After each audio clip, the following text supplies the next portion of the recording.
धूप, प्रदूषण, skin care में लापरवाही और बढ़ती उम्र के कारण स्किन पर कई तरह की समस्याएं शुरू हो जाती हैं। इनकी वजह से चेहरे का नूर गायब हो जाता है और पूरी स्किन पर पिगमेंटेशन नजर आने लगता है। इन्हें छिपाने के लिए हम तरह तरह के ब्यूटी प्रोडक्ट्स का इस्तेमाल करते हैं, लेकिन कई बार ये महंगे प्रोडक्ट त्वचा को और भी नुकसान पहुंचा देते हैं। ऐसे में घर में मौजूद कुछ साधारण और नेचुरल चीजें बेहद फायदेमंद साबित हो सकती हैं। इसीलिए आज हम आपको दाल के एक ऐसे फेस पैक के बारे में बताने वाले हैं जो आपके स्किन के लिए काफी फायदेमंद है और इसका कोई साइड इफेक्ट भी नहीं है। यह आपके स्किन के लिए काफी कमाल का फेस पैक है, इसीलिए वीडियो को पूरा जरूर देखिएगा। तो चलिए शुरू करते हैं। सबसे पहले इस फेस पैक को बनाने के लिए 2 से 3 चम्मच मसूर दाल और 1 से 2 चम्मच दूध या गुलाब जल लें। दूध त्वचा को नम और मुलायम बनाता है, जबकि गुलाब जल त्वचा को ठंडक और फ्रेशनेस प्रदान करता है। और मसूर दाल में भरपूर मात्रा में प्रोटीन, एंटीऑक्सीडेंट्स और जरूरी विटामिन मौजूद होते हैं। यह डेड सेल्स को हटाकर स्किन को गहराई से साफ करती है। इसके नियमित इस्तेमाल से चेहरे की रंगत में निखार आता है और पिगमेंटेशन,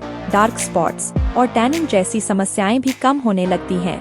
मसूर दाल को रात भर भिगो दें और सुबह इसे मिक्सर में पीसकर पेस्ट बना लें। अब इस पेस्ट में 1 से 2 चम्मच कच्चा दूध या गुलाब जल मिलाएं और पेस्ट को अपने चेहरे और गर्दन पर अच्छी तरह से लगाकर 15 से 20 मिनट तक सूखने दें और फिर हल्के हाथों से मसाज करते हुए इसे धो लें। इस फेस पैक का उपयोग हफ्ते में 2 से 3 बार किया जा सकता है। इससे चेहरे के पिगमेंटेशन तो जाएंगे ही, साथ ही त्वचा साफ, मुलायम और ग्लोइंग भी बनी रहेगी।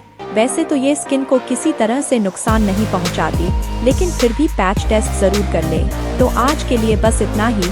इस चैनल पर हम स्किन केयर, फैशन और पेरेंटिंग से जुड़े वीडियो पोस्ट करते हैं और महिलाओं के लगभग हर समस्या का समाधान करते हैं। इसीलिए अगर आप एक महिला है तो वीडियो को लाइक, शेयर और चैनल को सब्सक्राइब जरूर करें। इससे आपकी लाइफ और इजी हो जाएगी। और हाँ, इस वीडियो से रिलेटेड कोई भी क्वेरी हो तो आप हमसे कमेंट में पूछ सकती है। तो मिलते हैं अगले वीडियो में, तब तक के लिए बाय बाय।